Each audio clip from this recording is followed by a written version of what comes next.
नमस्कार बच्चों, एक बार पुनः आपका स्वागत करता हूं मैं इस ऑनलाइन लेक्चर सीरीज़ के अंदर।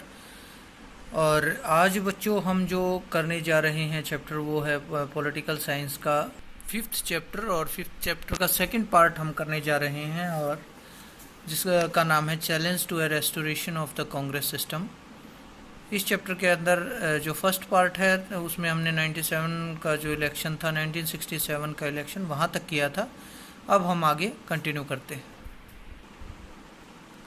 1967 के चुनाव के बाद एक और वर्ड जो है वो इंडियन जो हमारा पॉलिटिकल सिस्टम है उसको मिला, और वो था डिफेक्शन, जिसका प्रभाव ज़्यादा रहा। डिफेक्शन क्या था? दल बदल। Defection means N elected representative leave the party on whose symbol he elected and join another party. The constant realignment and shifting political loyalties in this period gave rise to the expression आया राम गया Ram. Defection क्या है? दल बदल क्या था कि यदि कोई नेता या कोई कैंडिडेट किसी पार्टी के चुनाव चिन्ह पर चुनाव लड़ता है और जीतने के बाद अगर वो उस पार्टी को छोड़कर दूसरी पार्टी में किसी लाभ के लिए शामिल हो जाता है तो इसे डिफेक्शन कहा जाता था। तो ये जो है 1967 में इसकी शुरुआत हुई, और ये आया राम गया राम जो है ये इसकी की जो मुहावरा है ये इंडियन पॉलिटिक्स को हरियाणा की देन है। हरियाणा में एक गया राम नाम के एक जो है वो जनप्रतिनिधि थे, और उन्होंने जो है लगातार एक हफ्ते में 3-4 बार दल बदला, और इस कारण से ये फेमस हुआ मुहावरा कि आया राम गया राम। लोग ये पूछते थे कि गया राम जी आए हैं या चले गए। Next topic is split in Congress. Congress के अंदर फूट। 1967 का इलेक्शन जो हुआ उसने कांग्रेस के अंदर फूट डाल दी, क्योंकि इस कांग्रेस का ये जो इलेक्शन हुआ इसमें कांग्रेस जीत तो गई लेकिन उसको जो है वो जनादेश नहीं मिला।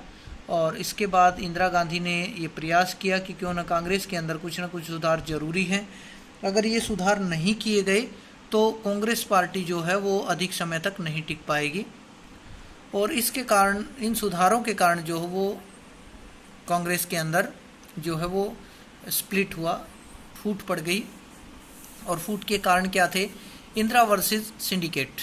सिंडिकेट जो है, syndicate was a group of powerful and influential leaders from with in the Congress.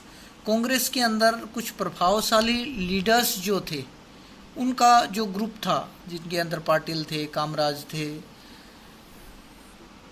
Ghosh थे, ये वो लीडर थे जो जिनका प्रभावशाली काफ़ी प्रभाव था कांग्रेस के ऊपर, और ये अपने आप को किंग मेकर कहा करते थे। तो सिंडिकेट्स, इन्हें युवा तुर्क भी कहा जाता था। Indira Gandhi face to challenge from syndicates to build her independence from the syndicates and to work toward regaining the ground that the Congress had lost in 1967 election. ये कहता है इंदिरा गांधी के सामने ये बड़ा चुनौती थी कि वो किस प्रकार से अपने आप को सिंडिकेट के प्रभाव से मुक्त करे और दोबारा से जो है वो कांग्रेस को ऐसी स्थिति में लाए कि कांग्रेस दोबारा से एक छत्र राज कर सके। तो इसकी कि जो कांग्रेस की फूट की परिणति जो है वो तैयार होती है प्रेसिडेंशियल इलेक्शन 1969 से। 1959 में जो है वो प्रेसिडेंशियल राष्ट्रपति का चुनाव हुआ। The factional rivalry between the syndicate and the Gandhi was clearly visible when the post of President of India was vacated in 1969 after the death of the Zakir Hussain। Zakir Hussain ji की मृत्यु हो गई थी, और 1969 के अंदर जो है राष्ट्रपति का पद जो है वो खाली हो गया। और ऐसी स्थिति में इंदिरा गांधी जी ने अपनी तरफ से वीवी गिरी को और कांग्रेस जो सिंडिकेट जो थे उन्होंने एन संजीवा रेड्डी को जो है वो राष्ट्रपति चुनाव के लिए उतारा। और इंदिरा गांधी ने जो है वो अपने जो भी विधायक और सांसद जो भी थे, जनप्रतिनिधि थे, उन सबको कहा कि वो अपनी आत्मा की आवाज़ के आधार पर वोट दे, जिसका सीधा सीधा अर्थ ये था कि वो वीवी गिरी को वोट करें और इस इलेक्शन के अंदर हुआ क्या, Indira Gandhi announce the nationalisation of 14th leading private banks and the abolition of the Privi purse which remove difference between the Morarji Desai and Indira Gandhi. तो इस इलेक्शन में हुआ क्या था, इस इलेक्शन में जो है वीवी गिरी जो थे वो जो है वो चुनाव जीत गए दूसरी पसंद के वोटों के आधार पे, और जो है वो ये एक तरीके से तमाचा था जो सिंडिकेट थे उनके मुंह के ऊपर। और इसके अलावा इंदिरा गांधी ने इस दौरान कुछ अन्य कार्य भी ऐसे किए जो कहीं ना कहीं सिंडिकेट को पसंद नहीं थे, जिनके अंदर बैंकों का राष्ट्रीयकरण करना और इसके अलावा प्रीवी पर्स को जो है वो अबोलिश करना, समाप्त करना। तो दो शब्द यहाँ आए हैं बच्चों, एक तो नेशनलाइजेशन ऑफ द बैंक और दूसरा है Privi purse. Nationalisation of the bank का अर्थ है, बैंकों का राष्ट्रीयकरण का अर्थ क्या था कि जो बैंक जो है वो सरकारी बैंक बना दिए गए और कई सारे जो छोटे छोटे प्राइवेट बैंक थे उनको जो है एक तरीके से मिला दिया गया और सरकार के अधीन जो है बैंकिंग सिस्टम को ले लिया गया। प्रीवी पर्स क्या था, प्रीवी पर्स जो है वो एक प्रकार की सुविधाएं थी, वो उन राजाओं या रजवाड़ों को दी जाती थी जिन्होंने अपनी इच्छा से भारत के अंदर अपने राज्य का विलय किया था। तो उस समय उनके लिए कुछ वेतन भत्ते निर्धारित किए गए थे और वो 1969 तक जो है वो लगातार मिलते रहे। लेकिन इंदिरा गांधी ने जो है वो प्रीवी पर्स को समाप्त कर दिया और इस प्रकार से ही जो राजे रजवाड़े थे वो इंदिरा गांधी के खिलाफ हो गए। लेकिन इंदिरा गांधी कहीं ना कहीं जो है वो आम जनता जो है वो उसको अपने साथ लगातार जोड़ रही है। अब आता है बच्चों 1971 का इलेक्शन, 1971 का इलेक्शन। ये जो है इस इलेक्शन ने इंदिरा गांधी को जो है वो स्थापित कर दिया कि असली कांग्रेस जो है, कांग्रेस आई जो है इंदिरा गांधी जी की जो कांग्रेस है वही कांग्रेस, वही पार्टी जो है वो असली कांग्रेस है। और the Indira Gandhi government recommended the dissolution of the Lok Sabha in December 1970 and the 15th general election to the Lok Sabha were held in February 1971। 1971 में जो है वो इंदिरा गांधी ने जो 1970 में जो संसद थी उसको डिसॉल्व कर दिया और उसके बाद जो है वो 1971 में 5वें जो है आम चुनाव हुए। एग्जामिनर आपसे जो 5th जनरल इलेक्शन है उसके बारे में कई बार क्वेश्चन पूछता है कि one was held the 5th general election और 5th जनरल इलेक्शन में इंदिरा गांधी का क्या नारा था। कई सारे क्वेश्चन यहाँ से उठाता है एग्जामिनर, तो आप ध्यान से इस टॉपिक को देखें।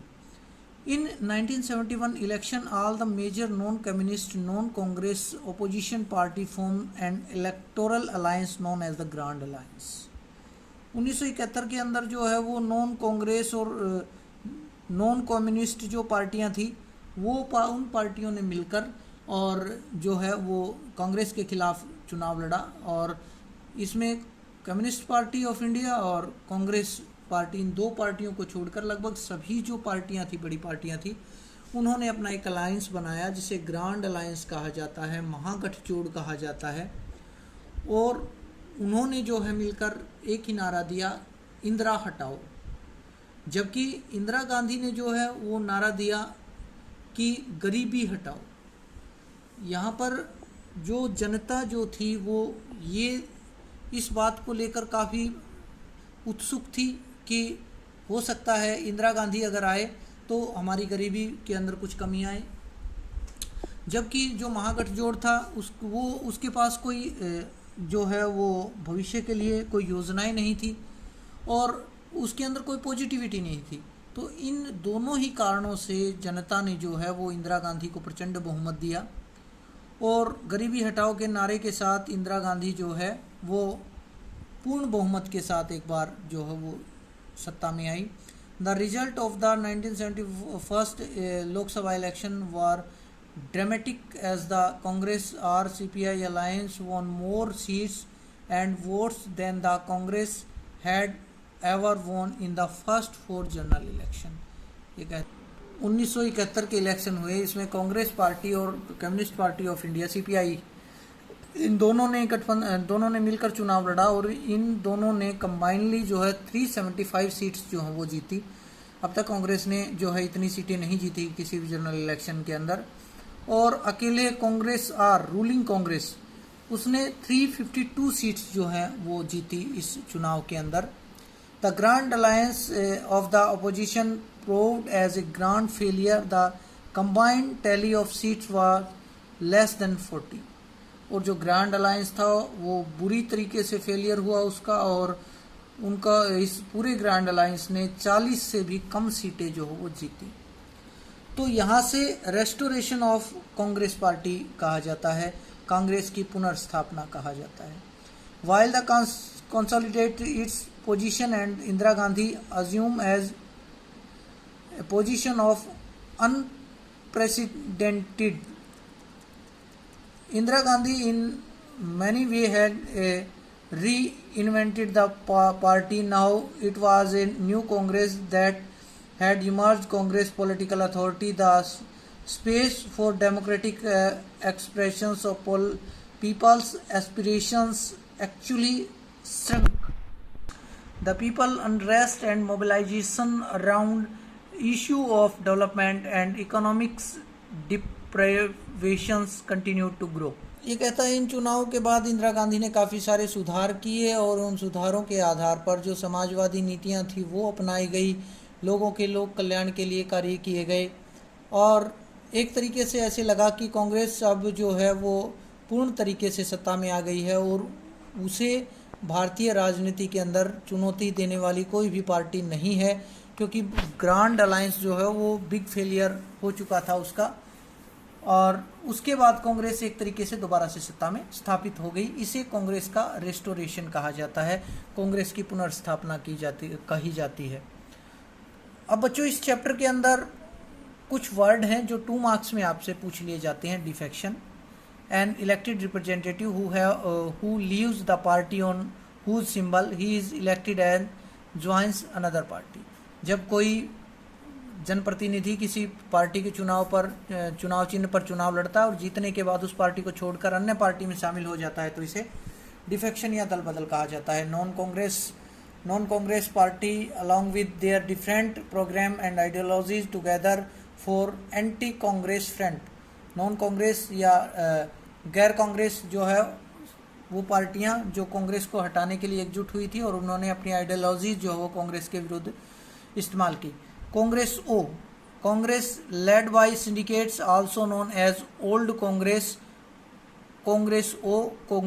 ऑर्गेनाइजेशन, यानी कि सिंडिकेट जिस पार्टी को लीड कर रहे थे उसे कांग्रेस ओ कहा जाता है। और 1967 में जो है कांग्रेस के अंदर पहला स्प्लिट हुआ, 1969 के अंदर सेकंड स्प्लिट हुआ after the independence. Congress R ruling Congress, जिसे जो है इंदिरा गांधी की कांग्रेस कहा जाता है, जिसे बाद में इंदिरा गांधी ने कांग्रेस आई का नाम दिया। ग्रांड अलायंस गठबंधन या गठजोड़, it was major electoral alliance formed by major parties like SSP, PSP, Bharatiya Jana Sangh, Swatantra Party and Bharatiya Kranti Dal and form a united front. इन सभी पार्टियों के द्वारा जो गैर कांग्रेसी और गैर कम्युनिस्ट पार्टी थी उन्होंने जो है एक महागठजोड़ बनाया, जिसके बारे में हम चैप्टर के अंदर डिस्कस कर चुके हैं और जो कि एक फेलियर साबित हुआ। तो बच्चों ये था आपका इस चैप्टर का सेकंड पार्ट, और इसी के साथ ये चैप्टर आपका जो है वो फिनिश होता है। छोटा सा चैप्टर है लेकिन बड़ा इंपॉर्टेंट है। इसके अंदर आपके 1967 का इलेक्शन या 2 मार्क्स में या 3 मार्क्स में आपके जो है वो टर्म्स पूछ ली जाती हैं। महागठजोड़ है या फिर आपका जो है डिफेक्शन है या फिर आपकी 1971 का इलेक्शन या गरीबी हटाओ का नारा या प्रीवी पर्स, ये वो तमाम छोटे छोटे प्रश्न हैं जो इस चैप्टर से आपके पूछे जाते हैं। तो आप इस चैप्टर को अच्छे से करें, और अभी के लिए इतना ही। नेक्स्ट चैप्टर के लिए फिर मिलेंगे। धन्यवाद।